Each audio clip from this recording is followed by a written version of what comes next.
We are all responsible for taking care of our own needs. And how you get your needs met is by enforcing very clear and strong boundaries. And that doesn't mean that you need to be forceful in how you get things, and really, but you do need to stand up for yourself. And I would say you teach people how to treat you. Because what that means is if somebody does something and you didn't like it, but you didn't say anything about it, what you just taught them is that they can do that and you won't stop them, and they'll continue to do it.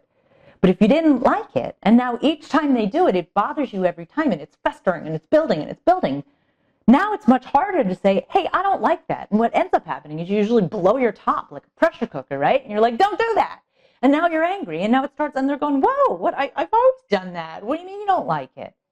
That's on you, because the very first time it happened, if you very calmly, without getting angry, said, hey, I don't like that. I'm sorry. Please don't do that with me. Or, what I need from you is this. It's never about what the other person is doing wrong. It's about what you need. When someone does anything at all that you didn't like, there needs to be a consequence to that action. And it might just simply be that you walk away from that relationship and that you're not going to be in the relationship anymore. I would hope that you love yourself enough that if someone did hurt you in any way, emotionally, physically, at all, that you recognize that that's not healthy and that you will walk away from it. But consequences to actions, if you think of it in that sense, then it will help you hold strong boundaries. So if somebody does something that you don't like, you need to tell them, hey, that's not cool with me. You cannot treat me that way. I need you to behave this way. And if they say, well, I can't, or whatever they say, then say, great, no problem. Then we don't need to see each other. Do not ever reward bad behavior.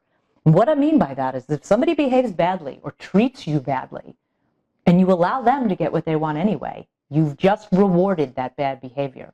You've allowed them to get what they wanted, no matter how they acted. And how is that getting your needs met? It's not.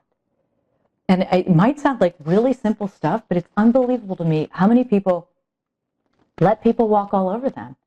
And, sometimes it's like they fight back and they constantly, and they say, I'm standing up for myself. I'm not putting up with it. But you're still in the relationship.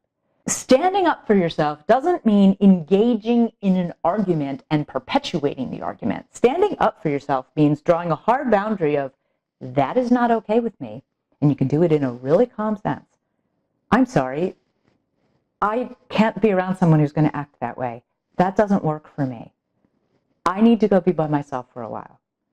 And own it. Speak in I statements. And it's never about really what they're doing. It's about how you feel about it.